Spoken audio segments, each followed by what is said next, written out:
So, you see, I started playing guitar like, I don't know.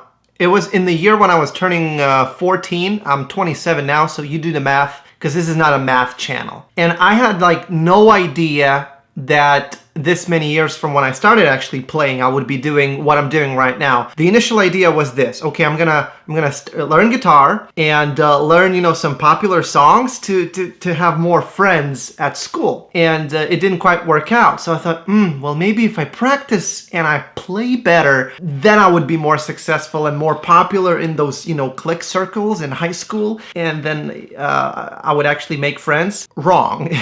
So then I thought, okay, screw it. I'll just practice 6 hours a day and forget it. I'll just be very good at guitar. But never I thought that I would be doing like this one-man band live looping thing, having a YouTube channel, posting videos, and you know, play bars for like 2 or 4 people, and then you know, have way more eyeballs see the videos of those particular performances, where in person there was almost no one there. So today I'm going to tell you on how I started live looping. That was like not an idea that I had when I started playing guitar. That's not what I saw other people do on stage. Didn't even occur to me until way later. I just wanted to play guitar with a band on stage, run around, maybe yell some song lyrics, and just, you know, just have a good time. But it just kind of like took a different turn. I don't know if it's for better or for worse. You tell me. This is Boss Loop Station RC3. This is the first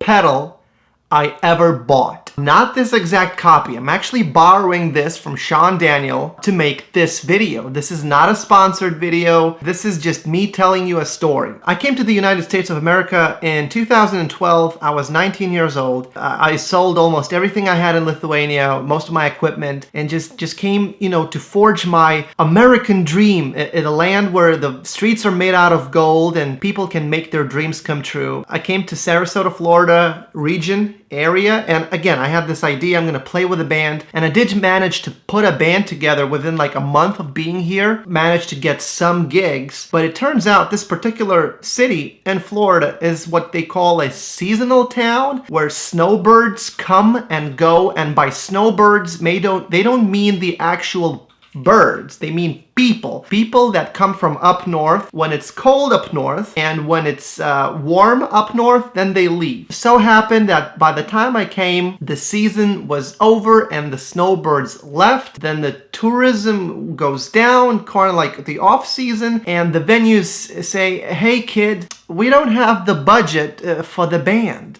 Can you do solo? And I did some solo gigs. I played at the local yacht club when I was 16 years old in my hometown in Kaunas, Lithuania. Like every Saturday, just sit there and strum jazz chords and maybe throw in a minor 7 flat 5 to spice things up, you know? But it wasn't something I was like very excited about. I could sort of do it, so I started doing solo gigs, because they're like, okay, well, we can't have your band, but we have enough money for a solo act. And I did those on Siesta Key, Lido Key, tiki bars, restaurants, hotel lobbies, you name it. You know, like playing 3 or 4 hours of just like strumming guitar and singing, and maybe having a harmonica in the harmonica holder, like Bob Dylan style, Johnny Cash type of thing, it kind of gets old. I don't get to solo. I don't get to, you know, shred on guitar. I don't get to run around. The excitement was lost a little bit. Then I saw some guys on Siesta Key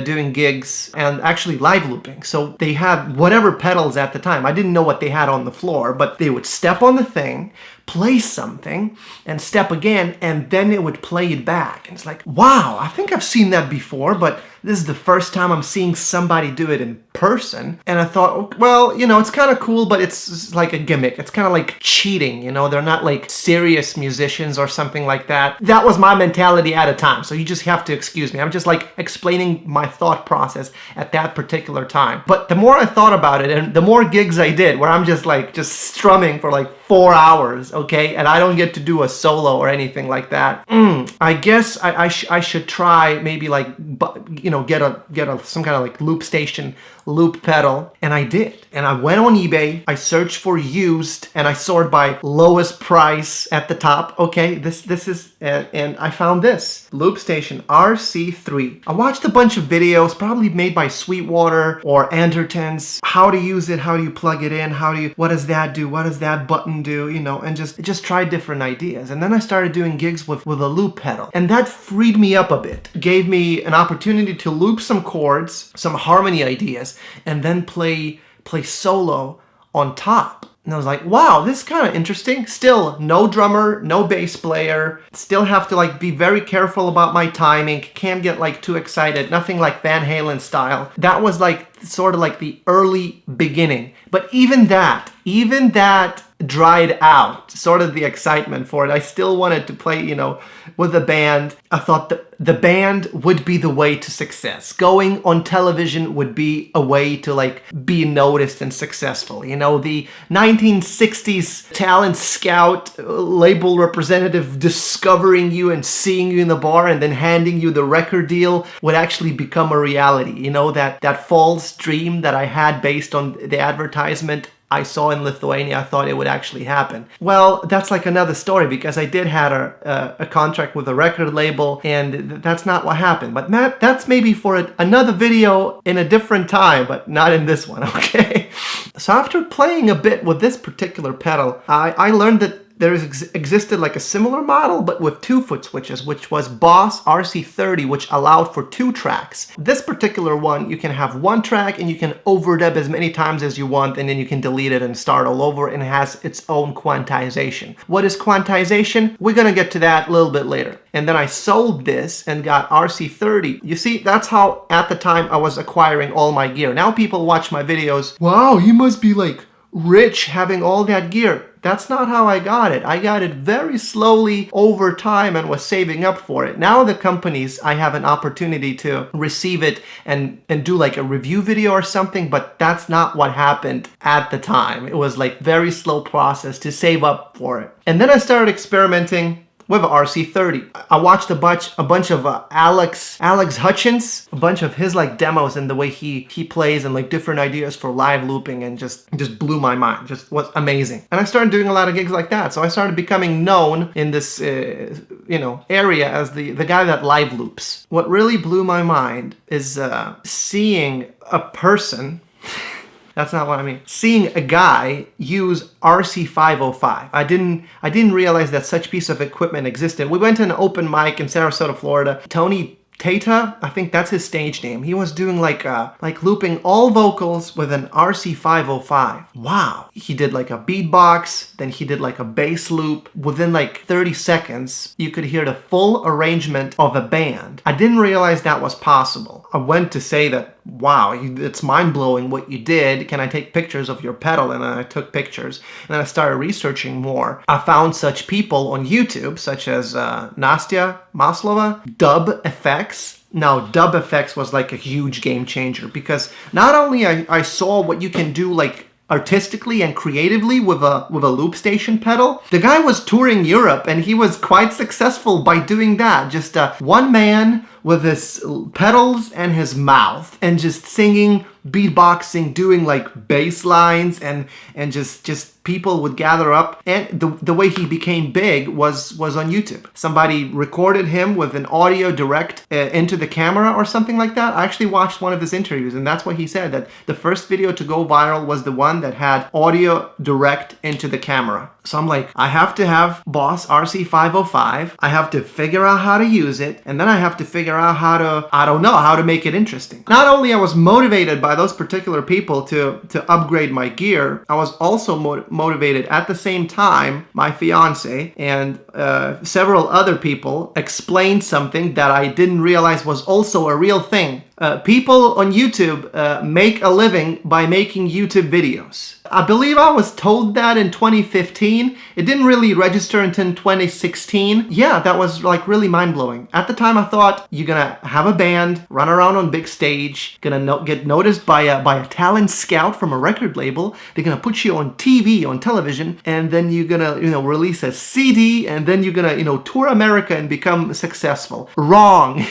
It's gone. It will never happen. This model is dead. It's been dead for a while. So if you're a musician and if you have those ideas, those are delusions. Just like dump them now. I'm just like letting you know my experience that if you think that's gonna work, it's not gonna work. So not only at the time, like 2015, my mind was blown with the possibility of live looping, but also like YouTube. So what I started doing, I had RC505 at the time. I tried a little bit RC300, but it was only 3 tracks, you know, and you have to have as many tracks as possible. It was a little bit of a learning curve to try to learn to use RC505 with my hands while playing guitar. So I just said, screw that, I'm just gonna put it on the floor and play barefoot and just control the buttons with my toes, which is what I did. And if you see some of my older videos, why is he barefoot? Well, for that particular reason. So I was playing guitar and I had a keyboard, like Yamaha, like $50 keyboard that I borrowed that had piano sounds, synthesizer sounds, and it had like drum sounds, you know. So I just started after watching like a bunch of dub effects videos. I tried beatboxing and then I came to a realization that I can't beatbox, but instead of that, I'm just gonna kind of like loop drum sounds with like fake drums. I'd rather do that than actually beatbox. So here I am doing the same bar gigs, live looping, playing with the band here and there. We actually managed to go to Memphis twice and compete at the International Blues Competition and place in the semifinals in top 40 out of 300 international bands. So that was sort of like a confidence boost, but in the real world, no one really cared about that. And I was still like headstrong on that. Okay, well, I suppose the television is dead. No one's gonna discover me from like a major record label. So I gotta like record what I'm playing and post it on YouTube, or at least try to do YouTube videos. So at the same time, while I was live looping and developing my one-person, one-man band kind of act, at the same time I was trying to do YouTube videos. My early videos are private now because they're a total cringe fest. I watch those videos, I have this face like,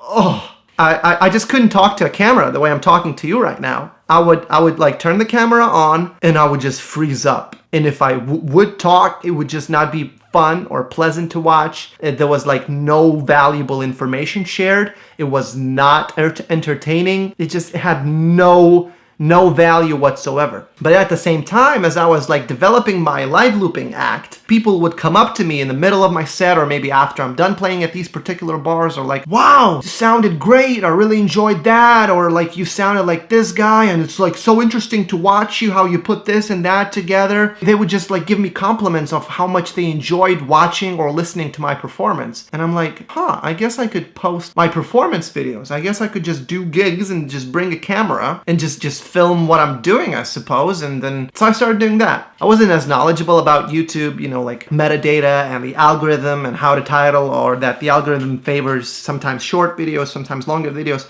So I would just film like an hour or 3 hours straight and then just post the whole thing on YouTube. And nothing would really happen. Then I just started posting like individual songs as segments, you know, that particular jam. One time, the lady requested a song, and I just titled, okay, when someone requests a Steve Vai song, because that's exactly what happened. And that one video launched the career of this particular YouTube channel that you are watching today. And it all, in a nutshell, started with this. So what I'm saying is that we should arrange our society based on lobsters. What I'm saying is that if you are playing guitar, chances are that you are a fan of rock music. And rock music was very popular several years ago, probably several decades ago. So a lot of mythology about the glamour of a rock star lifestyle, the glamour of becoming a rock star, and the way someone becomes a rock star, if they're a guitar slinger, guitar player, a lot of that is gone. It's dead. It doesn't exist anymore. If you are a musician, assuming most probably people that watch this channel are guitar players or, God forbid, bass players, it's a joke. Chances are you would like to be successful. So what I'm saying is, think outside of the box. That's what I literally had to do. If you are already doing performances, if you are already do gigs, shows, corporate events, and you have people come up to you and tell you, oh wow, that sounded really nice. I really enjoyed that. Or like, oh wow, you're really talented. That's it. You're good enough to take videos of those performances and post them on YouTube as content. YouTube is not going away anytime soon. It's been around for over a decade, and it's gonna stay because it's too big to fail. Even if you do make it on the nighttime television for a short, brief performance, the week after that, everyone's gonna forget about it. Because you can't rewatch things on TV. Let me know in the comments if you would like to see me show you some live looping ideas for like a one-track pedal, maybe something you'd be interested in learning how I approach composing a song, or maybe how I approach recreating a particular song request, if I heard it before, if I haven't heard it before. I don't know how many of you would be interested in something like that. So just make sure to let me know in the comments. I do read the comments. Bye.